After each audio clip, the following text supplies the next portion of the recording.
we will throw the full force of the law at people. And whether you're in this country committing crimes on the streets or committing crimes from further afield online, we will come after you. So I really cannot wrap my mind around teachers feeling the need to share that part of their personal life. It wasn't discussed.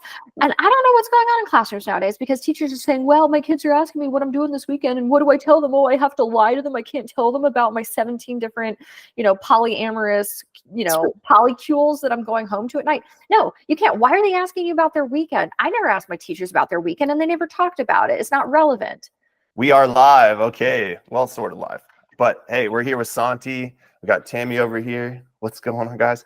So first thing I want to say is, one second. So as you can see in the background, it's mostly peaceful. And people are just, what? A little fiery. It's just a little fiery. Things have just a little bit of tension. And mostly people are just, consolidating together, and they're just sharing, they're doing s'mores, they're doing marshmallows, and it's really just like sort of a campy kind of campfire kind of vibe out here, and it's really just mostly peaceful, and it is what it is. Zen. So Tammy, I'm a floating head. You're floating head. Zen. That's just how Zen I am. That's fine. We got our coffee. The world is ending. And one of the things that I was thinking about earlier this morning is how globally we've sort of changed the way that we conceptualize what's happening in the world and in our communities. And 200 years ago, when all you had was a local paper that was print sort of painstakingly, one letter arranged at a time, and then the printers were rolling, and then the papers were distributed by the little boys in the street with the hats and everything. That was one level of being able to know what's going on in your world. And it was small. So your world was a little bit small. And as communications expanded, we have this greater sense of the global nature of the world. And we feel like, well, I know what's going on in California, even though it's, 3,000 miles away. I know what's going on in the UK. I know what's going on all over the place. But as technology has continued to evolve, and we have so much potential to manipulate media that's distributed, people are losing more and more confidence in what they see. So when I see a video from a Kamala Harris rally and I see, oh my gosh, there's like 50,000 people. Are there really? And then, oh yeah. And then later we learn. I said that. Exactly. And then later we learned So that, oh no, the crowds with AI. You would never know the difference. These images are AI generated. I don't care anymore. I'm just going to say it. Fake. Well, right. But my point is, so now you really can't trust what you see on any of these platforms. So now we go sort of regressing back to the point where you only really believe what you see with your own eyes. So now your understanding of the world and your community has shrunk again, perhaps even smaller than before, because even media that discusses local topics, you're a little bit skeptical of, you're a little bit dubious about. And so what it boils down to is you're really only going to believe what you see directly with your own eyes.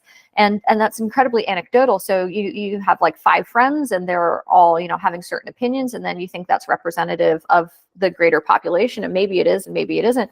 But it's just weird. It's weird that our world is bigger than ever and smaller than ever at the same time. That's a very interesting concept. You are so smart. Oh my gosh, no. How did I land you? Ridiculous. But I was just curious about, like, what do you guys think about that? Like, do you think that's true, or do you think I'm being like hyperbolic or dramatic about it? No, I think it's true. I think it goes back to the idea of just division, right? It's the ultimate sort of conclusion to the division agenda. I think there's an agenda for division. So what do I mean? Right now, they've fragmented us by race, by political party, by country, by, what I'm a meat eater, you're a vegan, by all of these different categories. And what you're saying is the ultimate goal is to where it's only one. It's just you and yourself, and everybody around you cannot be trusted. You don't know who they are. And then what happens? We're not creatures naturally we're not individuals. We are tribal people. And that's the ultimate, to have someone in a state where they only trust themselves. That's the ultimate place that someone with an agenda to control wants you to be. because whatever you're fed, you're gonna believe it. You're more vulnerable. You can't really fact check anything. That's exactly it. Like there's no more fact checking really. I mean, like we have all these like community notes and fact checkers and Snopes and whatnot. And then we need to fact check the fact checkers. And ultimately, what do you end up accepting? It's complicated. Exactly. And so, yeah. No, I was just going to say, I think people will end up accepting sources that give references that substantiate and validate their opinion that they either experienced personally or they previously held. So, all the confirmation bias is what we end up with. I think we're living in an age where, things can become just increasingly fake. We don't know what the truth is. And that's, part of the agenda is just to, I don't know, they're literally moving us into a matrixy kind of situation where we're getting like plugged into this fake world where it's like nothing's real. You can't even tell whether it's a politician is that politician. I mean, they could literally fake it with AI. They could fake crowds of people. They could fake all sorts of events. So it kind of makes you question reality. You can fake entire wars. You could fake entire wars. Man, there was government operations where they were literally had before AI and all this, they would blow up like inflatable military vehicles, and they were like literally like balloons, and it's a theater, and they're controlling your mind through just showing you images of things, and then you have this impression. Like right now, the impression is Kamala Harris is killing it. She's killing it, and that's what conservative media is saying, on independent conservative media. They're saying, man, Kamala's picking up steam. Like she's doing really well. Is she? I don't know. I don't know if she's really picking up steam. I think it could have some level of excitement, but man, you got to wonder who's excited about Kamala. Well, and the other thing, going back to the whole, emperor has no clothes phenomenon, right now, the emperor has no clothes. And the question is, when will somebody point it out? And when will that revelation be adopted by the general population? And will it be in time or will it be too late? So there is a certain momentum and energy to her campaign right now. And one of the things I was wondering about is, will there be so much social proof in the media's portrayal of her current degree of popularity that other people will get on board with it and be like, oh, well, everybody likes her. They must be right. I like her too. And then she gets voted in and it's a total catastrophe. And then somebody at some point is like, actually, she's totally incompetent and the world is burning, but now it's too late. So will the little child in the crowd who's like, that dude is naked, is he going to speak up soon enough or not? Yeah, and I think with people people are saying it, but nobody's really listening either. They're just like moving along, They're just saying, "Oh, yeah, sure, she won the nomination. Sure, yeah, oh, sure, she's this and that." And we're like, guys, no. Is anybody listening? Is anybody listening? And that further divides us because you don't feel heard. And then what does that do? It makes people act more extreme, because it's just like how people felt with BLM. They didn't feel heard, or that there was police brutality. So what do? They went to the streets and destroyed everything. It's gonna happen.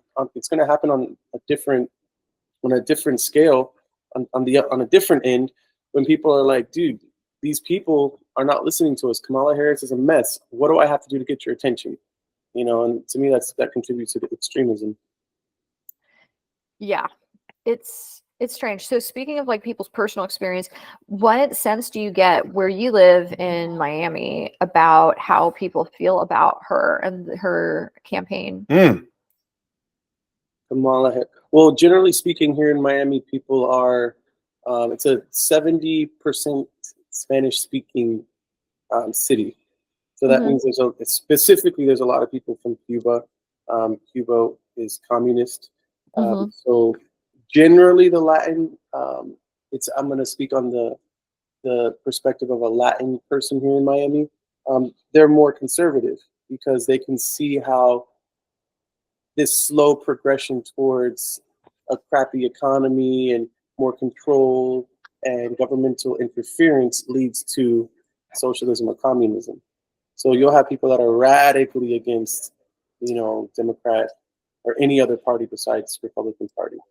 And then people will sort of villainize them and again silence them and say, "Oh, well, look, these are self-hating people. They come to America and then they forget about the people that they came from, because for the most part, most of the Cubans, especially Latins, will not support open borders and people floating, coming on boats to Miami without proper documentation and all that. So you have the left saying, "Oh, well, they're self-loathing and they become Americans and then they turn their noses up at their own people." And it's like, it's really not that. A lot of them came here, are third and fourth and fifth generation, and it's not about not allowing people to come in. It's just they know where they came from, and we have to have structure and order. You know what I mean? So I would say that's generally how people see it. As specifically on her, if she's the left, they're not supporting it.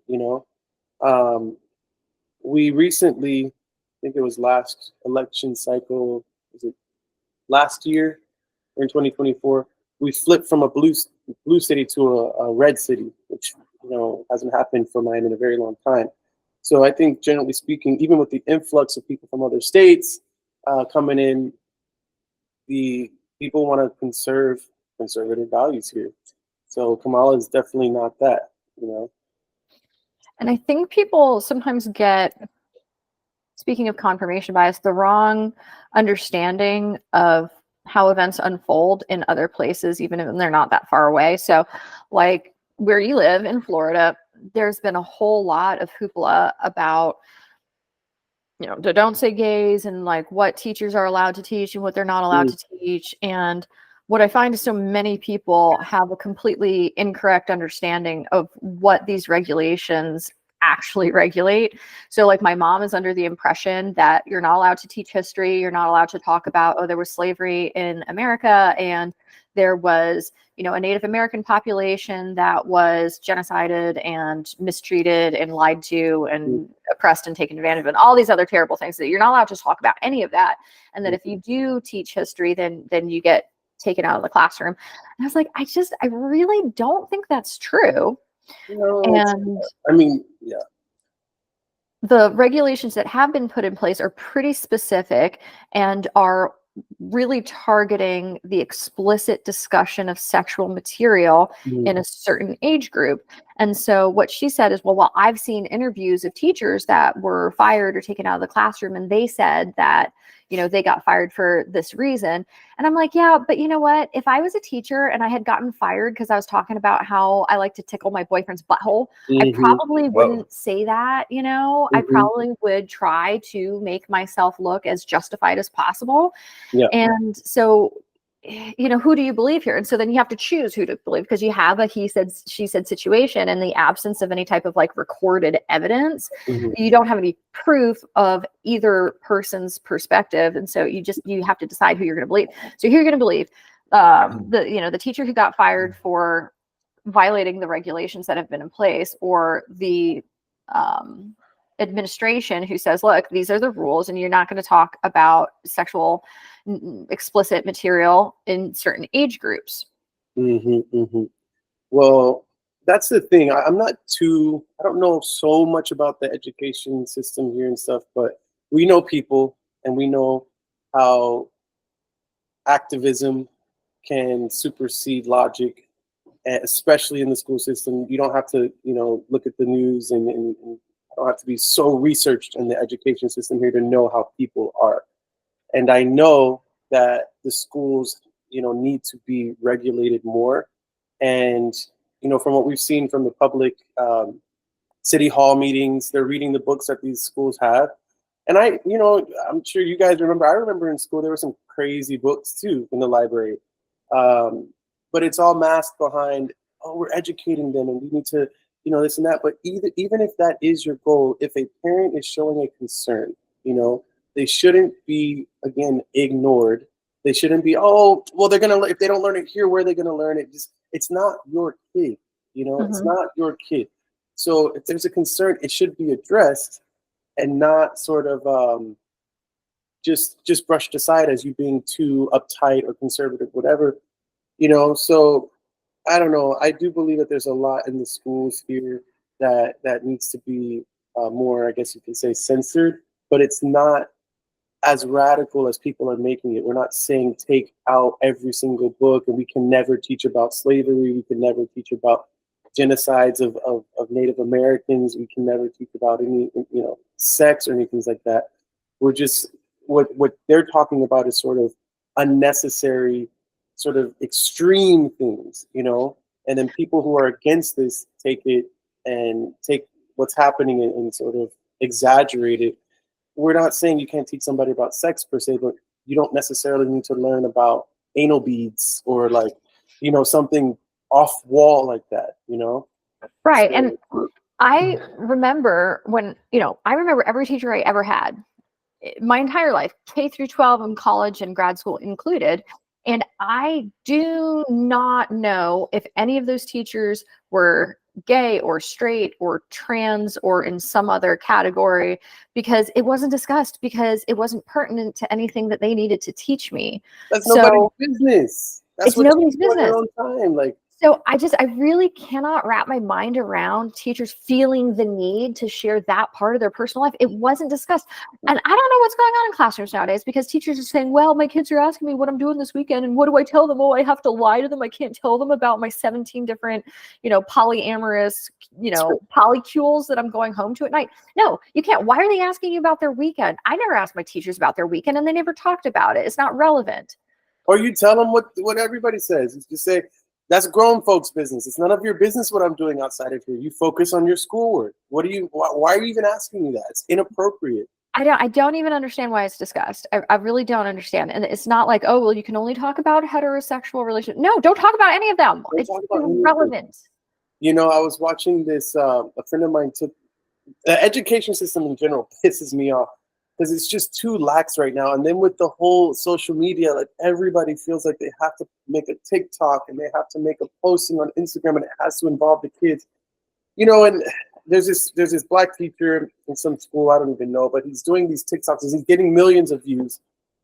But it's like, you're recording the kids doing these funny parodies and stuff, and it's like, when you break down that barrier of the authority figure and the child, the kids start to ask you things like that. They want to know more about you, and I think that they should, because you're going to know them for probably several years as they're in the school, you know, growing up. But we have to set a boundary. And then also the quality of the education. Is the student really going to respect you if he sees you as just a TikToker putting them publicly online? You know, it's just like, where's the focus? And then kind of going into the logistical part of it, you have to, a kid is in class for like an hour and a half. He's got to film these TikToks. He's using the students, so they have to like rehearse to some extent. They have to download it, edit it, go back and forth. There's several kids involved. How much of the class time is this taking? You know? Oh, 100%. Nonsense. And then, Kyle, I would love to get your take on this. Have you guys seen this personality who calls herself Mrs. Frazzled? It's frazzled. No. Oh, holy mackerel. Okay, so this woman is a walking disaster, and it's Sounds horrible already. Oh, it's really bad. And it's one of the most offensive things I've seen in a while. And okay, so this is a woman who I guess is a teacher or an educator in some context, and she is some sort of advocate and has got, you know, social media followings and whatnot.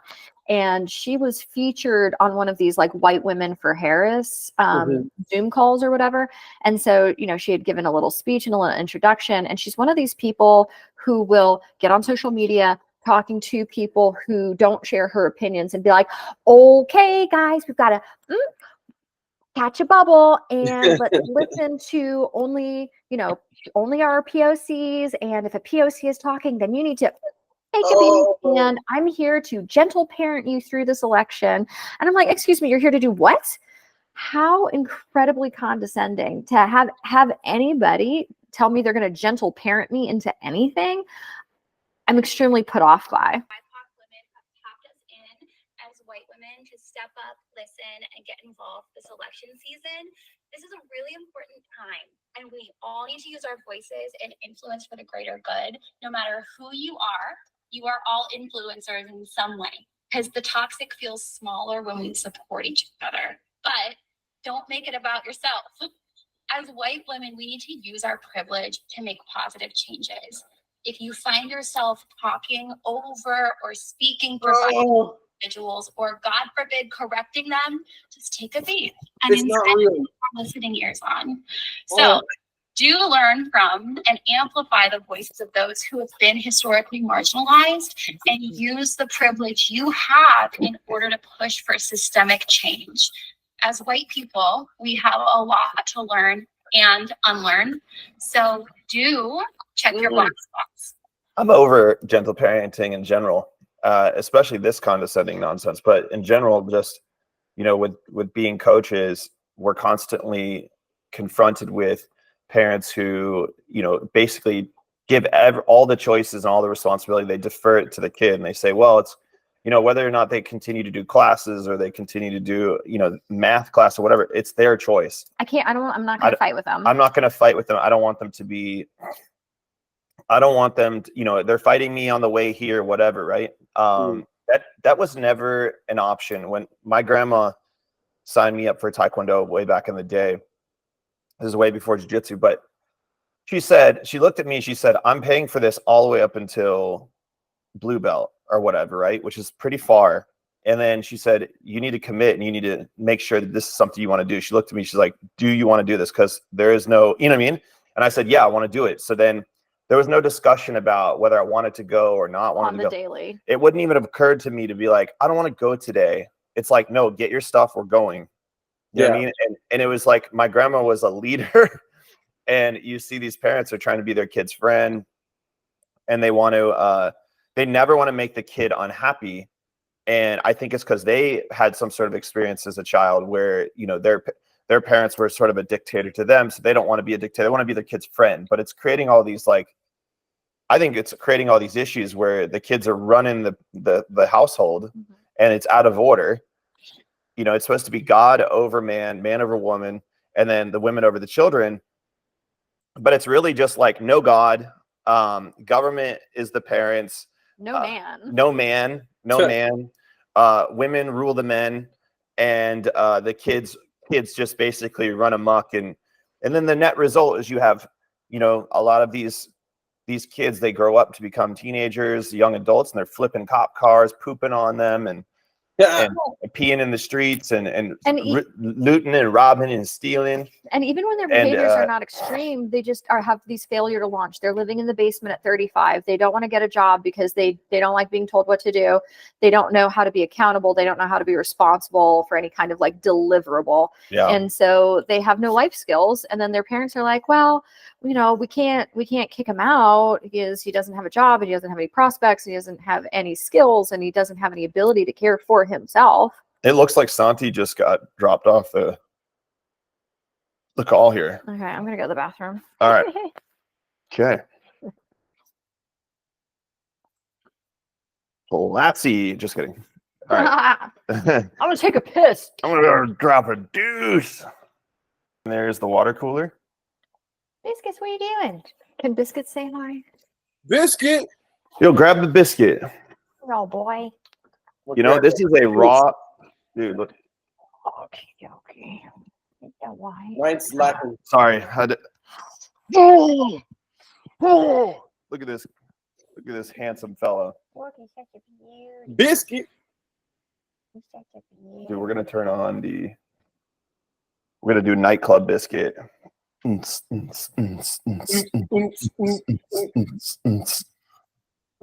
Yeah, I mean, people are absolutely insane right now. And that leads me to the next topic that I wanted to talk about is like you had a recent experience with trying to dox you or whatever, and people are out of control, or out of their minds, and they're gonna literally just do what they can to attack your life and go after your job. Like there's just a simple disagreement, you know, in the comment thread, and they're gonna try to look up where you work and get you fired or whatever. Yeah, the comment was yeah, so what happened? The post. Let me see if I can find the post. Do you like it without a background? I don't know. Like without us being in a spaceship or something? Some of the backgrounds were cool. They were cool, and they are fun. Like this one. Oh, hairy legs. I'm afraid he's gonna sniff me. You know when it gets hot out, I got hairy legs. Can you see this? What? You don't like it? He's about to sniff you, Tammy. Yeah, that's why I'm like, Duck. not my No, hair. I can't see it. You got to turn off the filter. Well, basically, it's a video of Judy Garland in blackface, like back in the, I don't even know, 1940s, maybe. Turn off your filter and show us. And remove. Okay, there you go. There you go. I recently made a video about Judy Garland's performance in Everybody Sing. When the corn and potatoes used to grow days. Wait, Dang. She was in I recently made a blackface. video about Judy Garland's performance in Everybody Sing. When the corn and potatoes used to grow days. Great big elegant picture show. And my old Kentucky home is a French chateau. When down south English sweet. Throughout the late 1930s and early 1940s, Garland frequently shared the screen with Mickey Rooney, sparking an on-screen partnership that many mistook for real-life romance. One of the 3 instances where Garland appeared in blackface occurred alongside Rooney in their 1939 film Babes in Arms, interestingly released the same year as the iconic Wizard of Oz. It's the lips, too.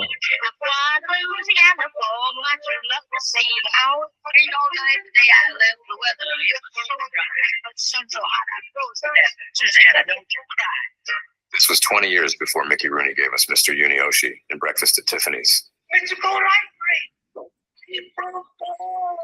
And people are fun. Darling, I am sorry, but I lost my key. Actually, look, I guess this guy's doing Asian. you think his face really looks like that? He could kind of look I like recently that. made a video about Judy Garland's performance in Everybody Sing. Yeah. All right, so So- what's your take on that? What happened? Tell us what happened. Yeah, I mean, basically the comment. I just didn't really understand because, you know, I'm coming from the perspective, like what we were talking about earlier, of separation and dividing us. And people constantly making these videos showing what people, you know, 80, 90, 100 years ago were doing. It's not relevant to continue to sort of use these old, it's not helpful to our society to use these old videos and kind of with the same, bring those videos from the past and incorporate them with the context, or interpret them with the context of today. You know, it was a completely different time. So what ends up happening, those people keep getting these recycled scenes of all of this stuff that happened so long ago, and they start piecing it together or correlating it with today. And clearly, we're not what we used to be back in the day, you know, when it comes to race, black, white, and all that.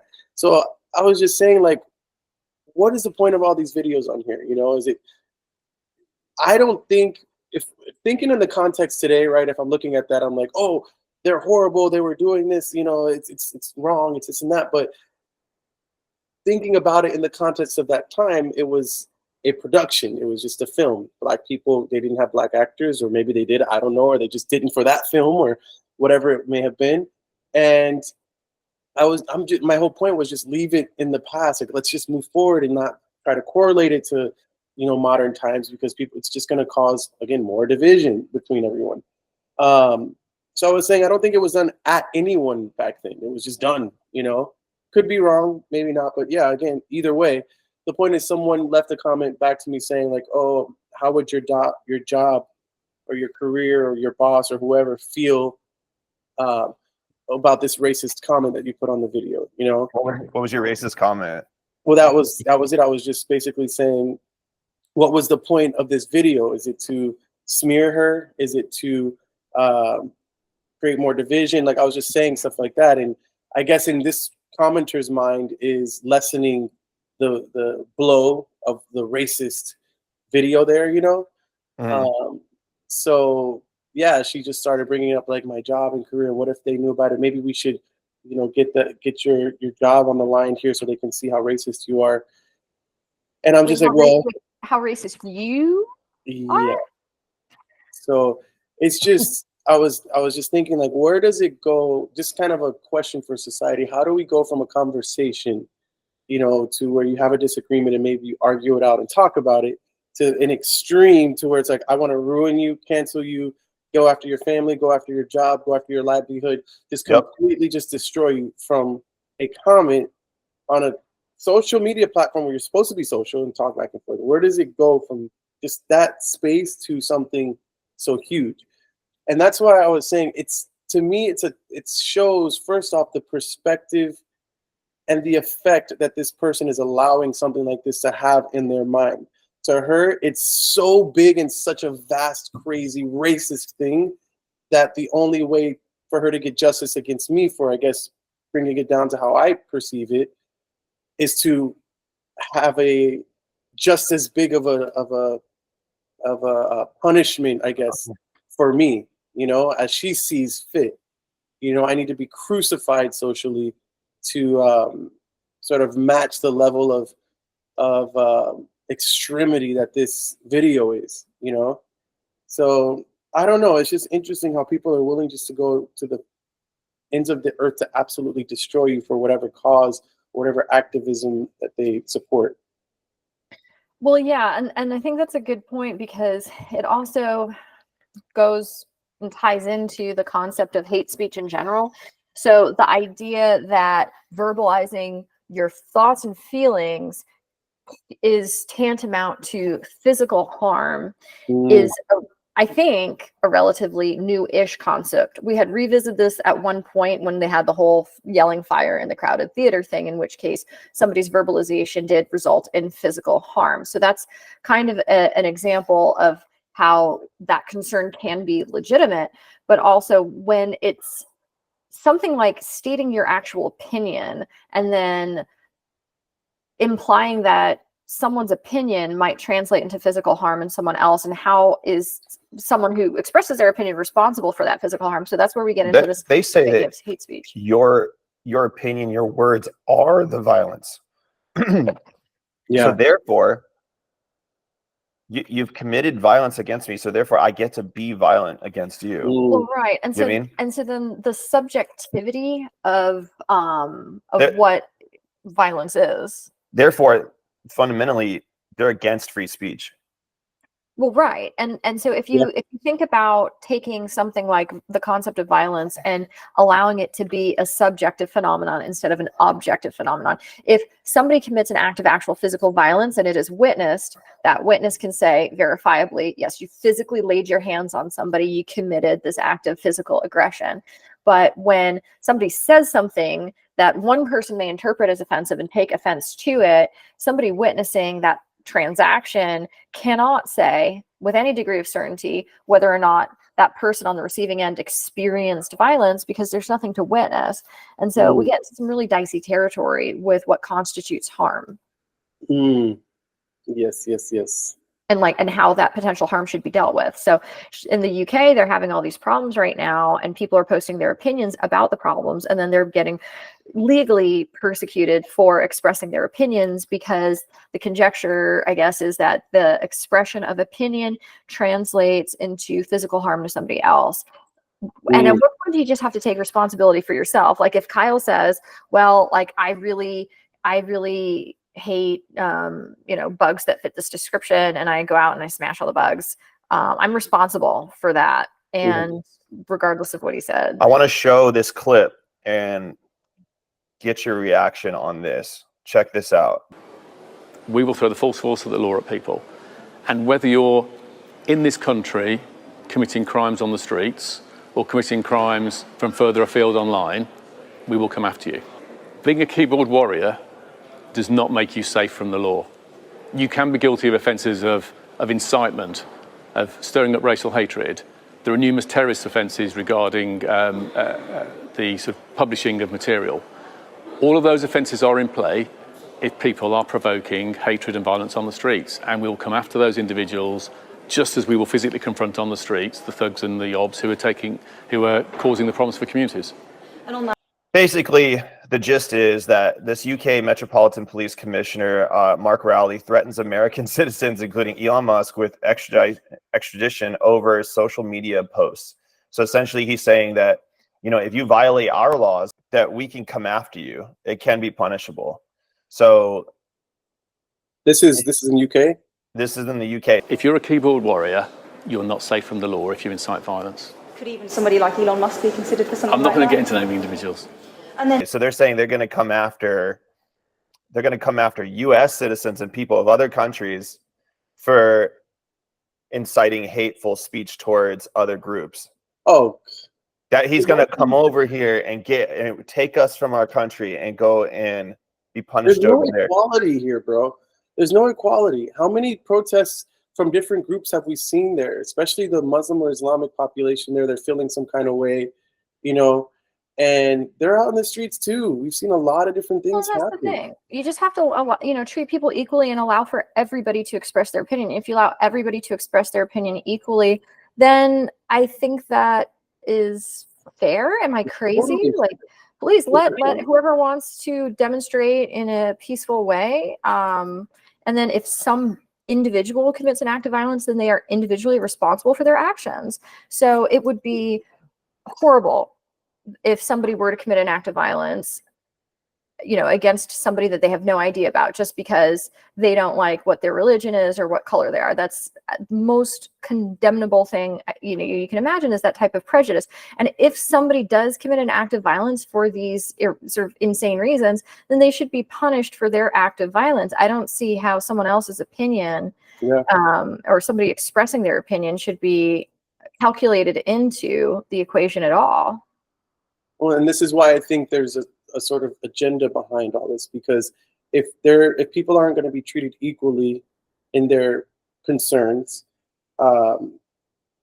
then that means whoever's in charge of this agenda, what they're trying to do is get more of a violent reaction, because the more they ignore, police these native UK people, and censor them, the more they're going to have to fight harder to be heard, and you're going to get extremist things that happen. So is that intentional? Like, is the goal to have an extreme crisis? I think so. That's the intention behind all this, because honestly, think about it. When people protest, they just want to be heard. That's all they want to do. When these Muslims are in the street, protesting however they feel wronged by the European governments, they're not getting the same treatment that these people are getting right now. We know that, we see it, and they're out in the streets. They're doing whatever they want. But the moment the locals do it is what's bothering me, is they're not treated with the same respect. And again, what ends up happening is the agenda is to block them so that it's pressure building. We're not going to listen to them. Simplest thing, all you got to do is listen to people. We're not going to listen to them. Not only are we not going to listen to them, we're going to police anything that they say online. We didn't do that to everybody else, but we're going to police anything that say, and every single thing that they say, even if it has no racist motive, we're going to call it racist. And not only are we going to police them, but we're going to police anybody from another country that contributes to that as well. That they're going down hard, and it's going to cause these people to say, "Fuck you." All this shit's burning down, And then what happens? That's what we're saying. The agenda is the government can come in and say, "Well, we have to completely squash this now. Like they are active terrorists, And it's kind of like what we did with 9/11 and all that too, right? There was an event that happened that could have, people say it was an agenda, and it gave us the excuse to do a lot of crazy stuff, That's what I feel like is what's happening over there, That's a great point with the Patriot Act. Mm-hmm. And, we had the increase in things like the TSA and, the NSA, the spying on American citizens, all this stuff. So I think you're exactly right. It follows that Yuri Bezmenov cycle of demoralization, destabilization, crisis, and then normalization. The normalization is basically the new normal from the government, which is an increase in government control, increase in surveillance, big brother, policing your speech. And so they're trying to you know, quash, right? Is that the right word? Quash? Yeah. Yeah, they're trying to quash the speech so that the idea of resistance can't even make its way out there. And because they're super coordinated. They're coordinated. You have the police, they're training, and they're training to get all on the same page and with their shields. And then you have the people that are kind of disorganized. They have a feeling and they're out there with their emotions, but they're not organized. And so they want to prevent the communication and the coordination of first the idea that, hey, this is wrong. We feel it's wrong, but you know, we want to be able to verbalize it and share this idea. Now, I am seeing, and just to kind of throw this out there, I am seeing a lot of frustrated white folks that are making this about white versus, you know, non-white and all this. And I think that's the wrong approach. I think we should focus on just quality of life and locals versus non-locals, and how when you flood an area that's pretty stable, you know, with people who they're not coming in, you know, in the process and the ways that, you know, you're supposed to. They're just opening everything, flooding each country with these people. And these people, it is a humanitarian crisis. Like they need to, you know, they need to have a way that's where it's addressed. You know, if they're seeking asylum, it's addressed in the right way. But you know, it does affect these areas. It does affect these areas. So it's what like, does affect these areas? The mass immigration. Yeah, like the illegal, whatever you want to call them. It does. Like they're illegal, but they're not coming in the way that you're supposed to, right? Yeah, you know, so, and also there's this video on that I saw online of this professor giving an example using gumballs, different colored gumballs. I don't know if you guys have seen this, but he's got different tubes full of different colored gumballs, and they represent countries and in poverty basically, and it shows that, you know, countries in poverty that are, you know, people migrating to different. Now, this is not about war. Some people are also immigrating to different countries because of war and corrupt governments and all that. But just speaking on poverty, our immigration system, there's like 1 billion people in poverty, you know, and our immigration takes in maybe like 1 million, you know, which is a tiny fraction of 1 billion. And he shows with these gumballs what it looks like moving, you know, whatever percentage of, you know, migrants move in to to these places that are allowing people in. And it's so small when you look at the grand scheme of things. It has no effect. And his basic conclusion is they need to fix their own country, and that's what it all boils down to. Right.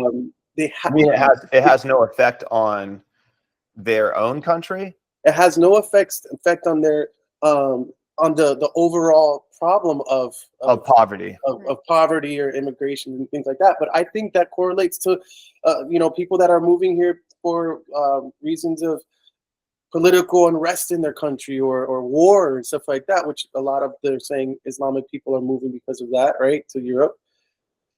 Well, But one last thing, the big question I've always asked too is like, oh my God, if you're moving, why does it have to be European countries that they come to?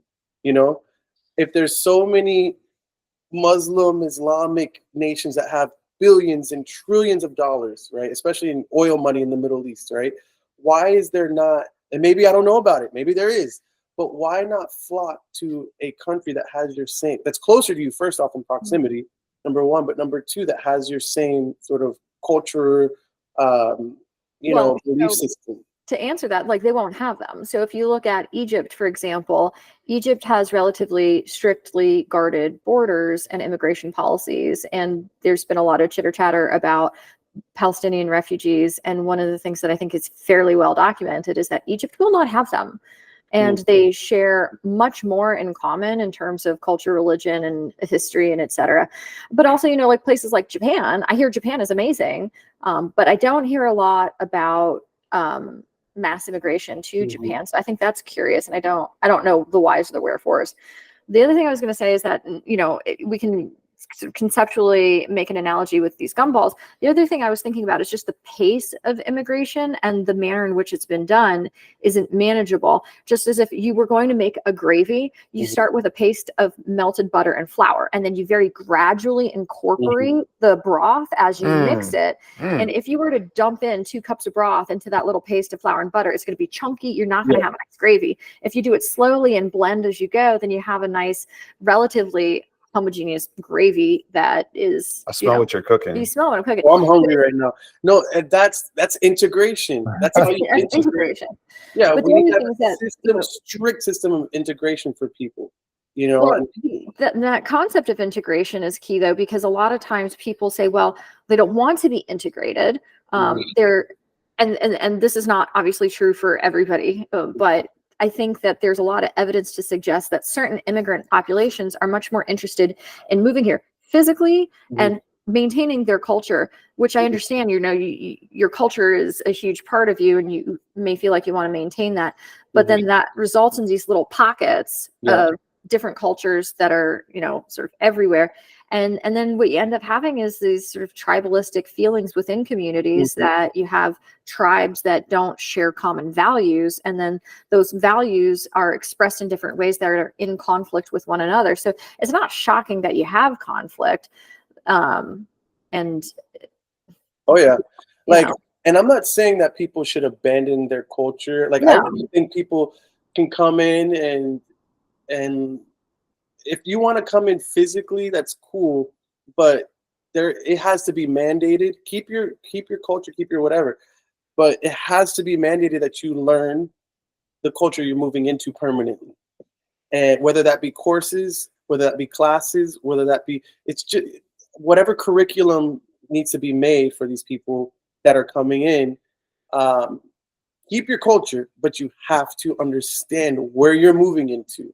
And I don't feel like we're doing enough. Obviously, we're not, because we're seeing the results of it. There's a lot of angry people. People that have immigrated here are pissed, and people that the locals are pissed, right? In the United States, especially in the West and Europe and all these places. But if we integrated a system, a very strict system that taught anybody coming in this country, exactly, pop culture, social norms, just basic history. I don't want to say basic. Honestly, it should be extensive. We would avoid all these problems, because at a minimum, educating people, speaking to them, having them understand where they're coming to, it's going to give them a better understanding of maybe how people react to them or how people see things.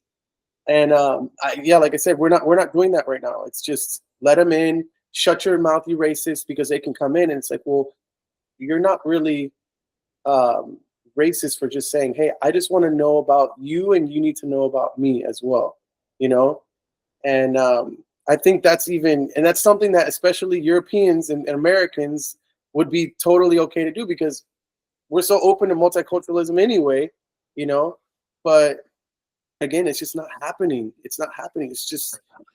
Yeah, I was going to say that I think that you look at people's basic needs, like the need for safety and security and things to be consistent. People don't like change, right? They don't like things rapidly changing. It stresses them out. It makes them feel uncertain and scared and uncomfortable. So whenever you have a lot of like military aged people coming into your country, or people you just don't know, you're gonna feel a little bit like, whoa, what's happening here? What kind of agenda is this that you just like, you kind of leave pockets of the border open and thousands of people are coming through a day, and then you don't know who they are, and then you're setting them up in New York and Chicago and Denver, and you're setting them up with free rent, free food, free debit cards with money on them, and meanwhile you have veterans and homeless in the street and then you have increase in crime locally, and you have the locals saying that they're getting mugged, and department stores are leaving because of theft rings. It's like, what are we doing? And you have to wonder, okay, is it some sort of weird agenda to bring down, to make people feel uncertain, to make people almost go take to the streets and be like, this is bullshit, and then call them racist? You know, call them racist, call them bigots, call them like, you know, you don't care about people. Whoa, whoa, dude. Well, and then, okay, You- so I have a It's ridiculous. And you just, go ahead. devil's advocate. So, Whoa. yeah. So when it comes to things like, you know, hate speech and regulating the way that people express themselves because of how it's going to affect public opinion and how that public opinion will be physically manifested, what do you think about the possibility that there's a large percentage of us that are like epsilon level stupid and that really will be so influenceable and so influenced that it is in fact a danger to have certain opinions expressed, because there's this very real and very large contingent that can't think rationally, can't think logically, hears something, get emotionally tied up, and does go commit acts of horrific violence? Is that a real concern? Is it a possibility? Are there that many of us that are like that stupid? You're saying against people coming in? Yeah, so I guess the concept of these hate speech laws is that there's this large number of people that hear an opinion and they're like, "Oh, I'm mad now," and they are so dumb that they're just going to go out and then translate that opinion into a physically expressed act of violence. Yeah, I think that is, we're not naturally that way, but we can be groomed to be that way, and that's where the media comes in. And I think that's what's happening right now, right? You have people who would otherwise be very open and normal and level-headed, completely being radicalized, you know, because of what the media is telling them and, you know, what they're seeing. So, yeah, I think maybe to an extent that could be possible. But again, that's part of the agenda, kind of showing people, you know. Yeah. So this is the concept of like a nanny state, because the idea of a nanny state is that the average individual is too stupid to know their best interests and to, you know, engage in behaviors that contribute towards their own benefit. So for example, you know, I'm too stupid to know that drinking soda all day is no good. So instead of relying on me to make healthy decisions for my body, the state makes a liter of cola like $20. So I will be de-incentivized to buy it and drink it. So this is a way that the state tries to enact laws and regulations to protect us from ourselves. So it's a similar sort of feeling that like, okay, the average person is too stupid to be able to parse out good information and bad information. They're going to take bad information, be influenced by it, and act on it in a way that is unhealthy to the population or the community at large. So we can't have some people expressing opinions, because then other people can either misinterpret those opinions or take them out of context or enact them in ways that are bad for public safety and public health. You are arguing against free speech. Well, I am making a devil's argument. Yeah. I will say this, that last night I saw this UK independent journalist, YouTube guy. He's going around and he's following, I forget exactly where he was, but he's like going around the UK. It wasn't as big as London. It was like one of the other cities, but he basically was going around and he was with the crowd going through the residential areas, right? And you had some of the young, you know, hooligans. They had like pipes and stuff, and they're smashing people's residential windows of their homes. As they're walking through these neighborhoods, they're smashing people's windows. They're smashing cars. They're jumping up. And these are the people that are on the side of like, hey, you know, we don't like what's going on with the 3 little girls that died, right? And our children are dying, and like this.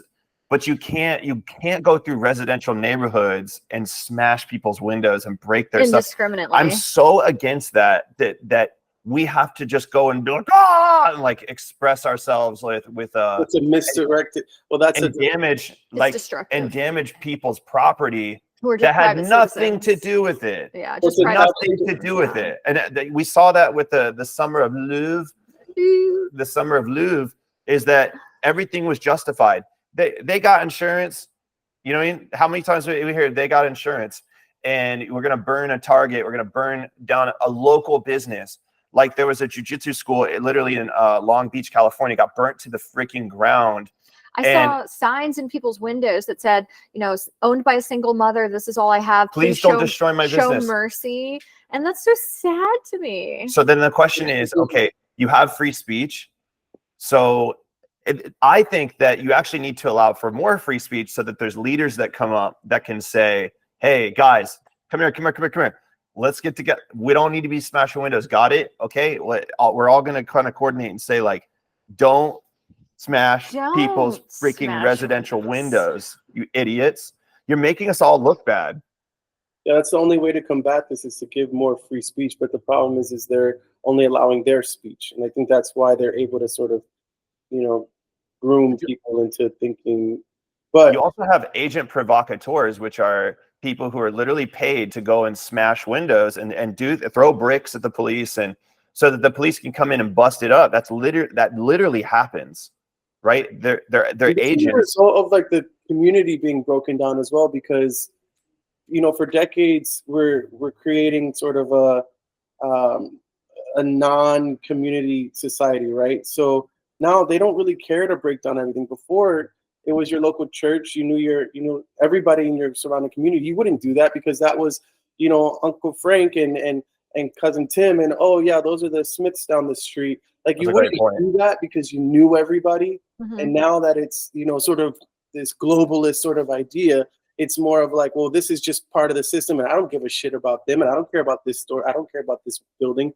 There's no attachment. That goes back to our conversation on that. That's a great point. I think that's part of the communist Marxist agenda, is to, separate people, and like, it's against the rural, like it's against the communities, break up the families. Everybody, kind of gets separated into their ideologies and their identities. You know what I mean?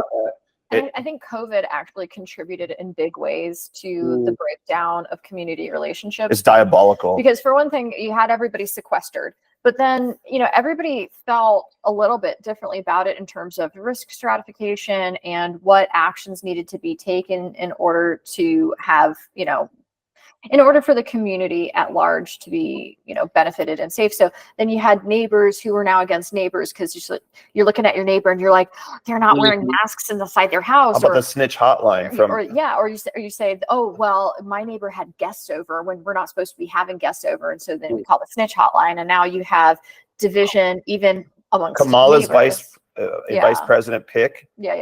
Tim Walz set up in Minnesota, right? Yeah, that's a little snitch hotline during COVID, so you could snitch on your neighbors. Yeah. And call on them to see where they're violating. Meanwhile, all these politicians were, like, including Gavin Newsom and Nancy Pelosi, were ruling the people, and then doing the opposite. They're having parties without masks. They're going around and they're not following their own. Oh, I know. Dr. Birch had a Thanksgiving dinner with her extended family, well, like literally hours before, telling people that they ought not to get together with their family for Thanksgiving. And then they get caught and they say it was a setup. Yeah. Well, it's a master deflection tactic that the elite, I don't like to call them elites, the wealthy people, the ones in control, whatever. It's a deflection tactic. So, instead of people going and just attacking the homes of these politicians, let's say, or like Capitol Hill or something like that, they just go around town destroying the town, because they've sort of separated everybody. You wouldn't be for going up to a politician's homes.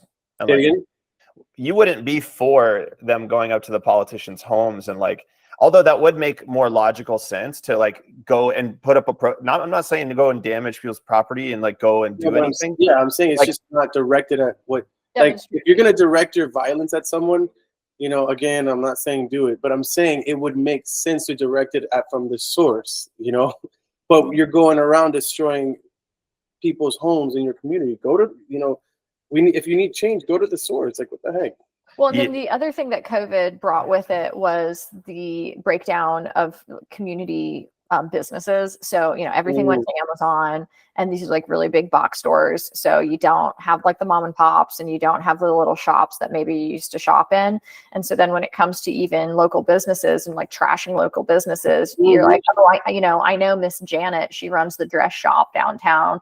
You don't know Miss Janet. You've ordered your everything from Amazon for the last year. And so who's Miss Janet? Burn it down, whatever. It doesn't matter. Yeah. But I know what Janet looks like. She's a white woman with blah, blah, blah. So, and I know what that says about what the media told me about white people, or this has told me, so I'm going to do this. Or I know this woman, she's black woman, she supports, you know, Kamala Harris, and so I know. So it's like, because you don't have that community, you have to judge them based on prejudices, quote unquote, or like what people have been telling you, and that's separation is just so effective, dude. The first step is for this communist takeover or any sort of subversion tactic is to remove God. As soon as you remove God, you're starting to demoralize them. You break them down to their identities. And then basically, I think it's open season on white people right now. It's like, they're bad. You're bad. You should feel, shame, shame, shame, shame, right? Even if you had nothing to do with any sort of slavery that was like generations ago and you had nothing to do with it. So essentially, now white people feel like they've been attacked and like they're getting unfair treatment, and now they're racist towards the other people. And now you have this stupid, endless cycle of identity politics. And when the answer is, hey, you guys are all being played. You guys are all being played from the people at the top. And I'm not advocating for going up to these people's houses and government buildings and doing anything like that. What I'm saying is that it's extra stupid to go and start going into these residential neighborhoods and smashing windows and flipping their cars and terrorizing people. And it gives the police reason to come and bust you up. That's what's happening. Because I would call on you too. Of course. I would call the police on you too. I'd be like, hey man, they're outside my house and they're essentially, they're terrorizing my house. They're stealing stuff. They literally were going last night and breaking into people's homes. They're kicking the door open. And because what was happening? So last night I'm watching this this protest that was like being the guy was like sort of recording it, and he's an independent YouTube journalist in UK, and he's going around to all these But what profile of person is kicking in these doors? So the people, I don't know, they could be agent provocateurs. Were they covered or something? They're covered. Oh, okay. They're covered. So they're kicking in people's doors, going in and stealing stuff and just like damaging their property, and then they're stealing their trash cans.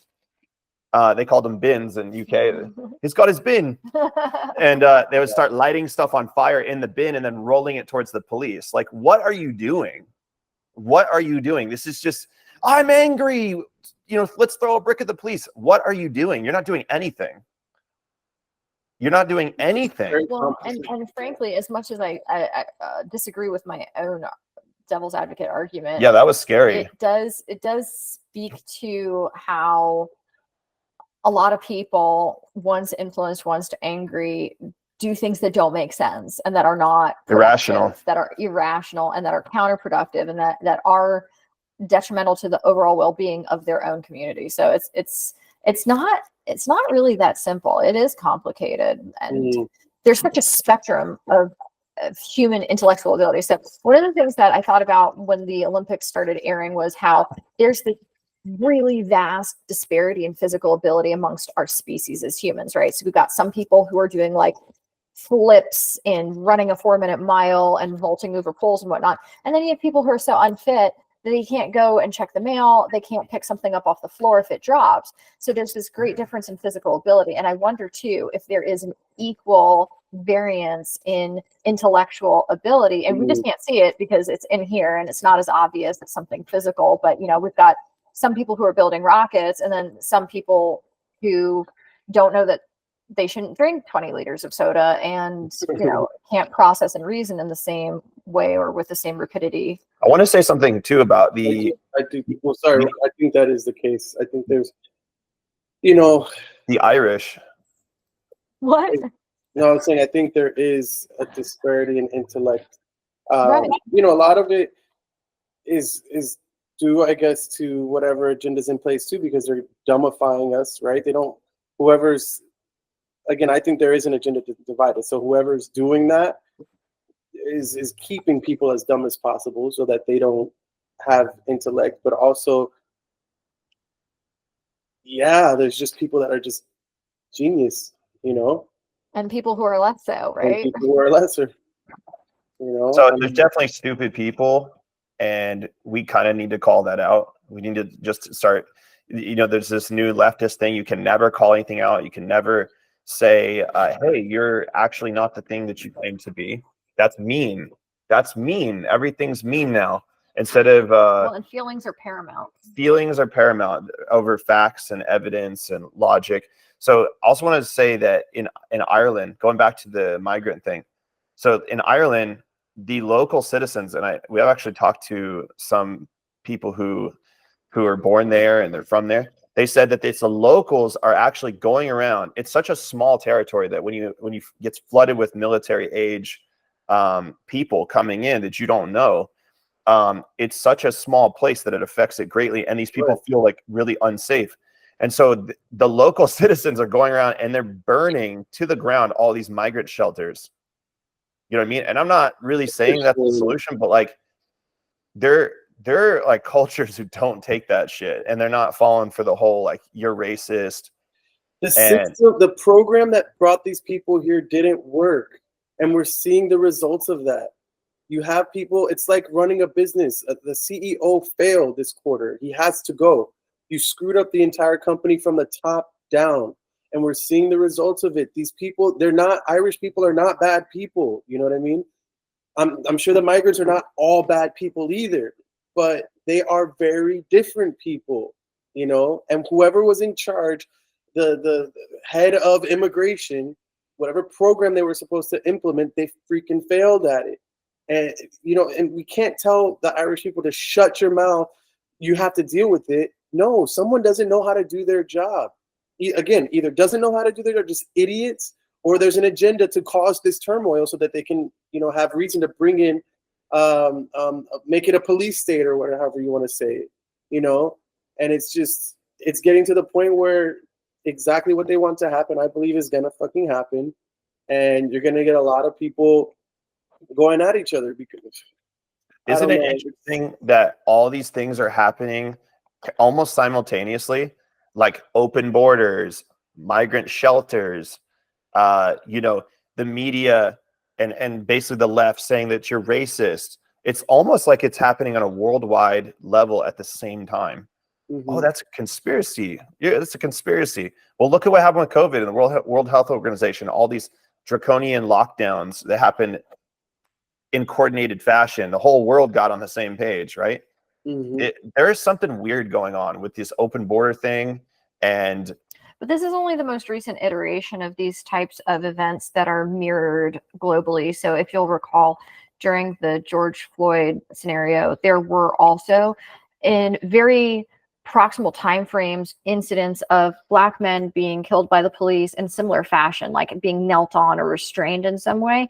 And these all happened very close together, which, you know, if a lot of people don't know that there was other scenarios where Black people got their necks specifically knelt on. This is, you know, and I need to go and actually confirm this for sure, but this is what I saw at the time, that there was, I remember in 2 weeks span, there was a situation in Spain and in Paris where there was Black people getting knelt on by police. And what I heard at the time in refute of how odd it is saying like, oh, well, it happens all the time.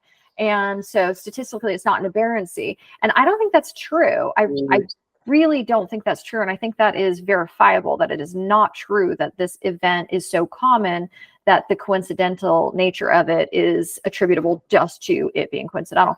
So I do find it interesting that some of these events were sort of simultaneous almost. Yeah. Mm-hmm. Well, that opens the door to explore the idea again of an agenda or motive behind all this. And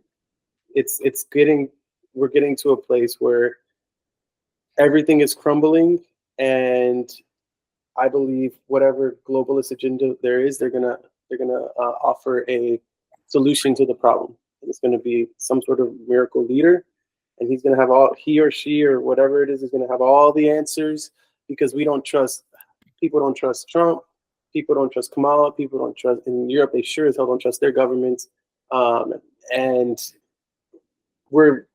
we don't trust each other, so we're going to actively accept whatever else they offer, which is going to be a new system that promises to end all of our problems, all the racism, all this, all that, and who knows what it's going to be.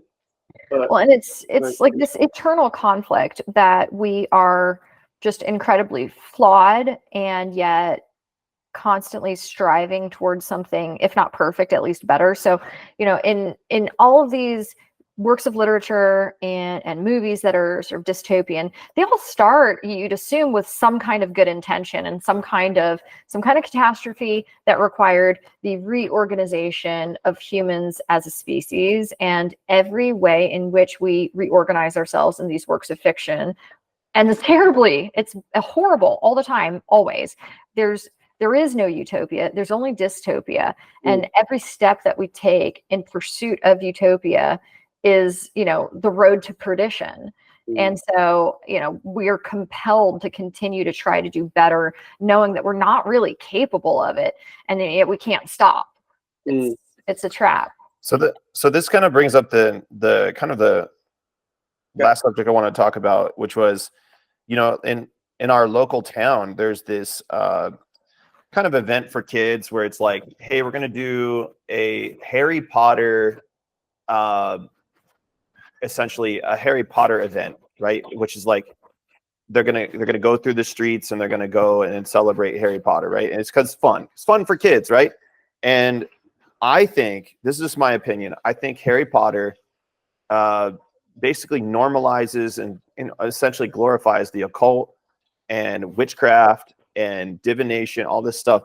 But in the Bible, it says in Deuteronomy 18:10 verse 12, it says, let no one be found among you who sacrifices their own son or daughter to the fire, who practices divination or sorcery, interprets omens, engages in witchcraft or casts spells, or who is a medium or a spiritualist who consults the dead.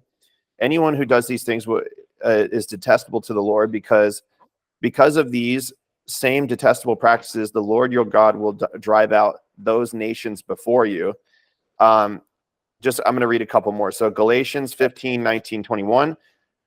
The acts of the flesh are obvious: sexual or immorality, impurity and debauchery, idolatry and witchcraft, hatred, discord, jealousy, fits of rage. There you go. Selfish ambition, dissensions, factions and envy, drunkenness, orgies, and the alike. I warn you, as I did before, that those who live like this will not inherit the kingdom of God.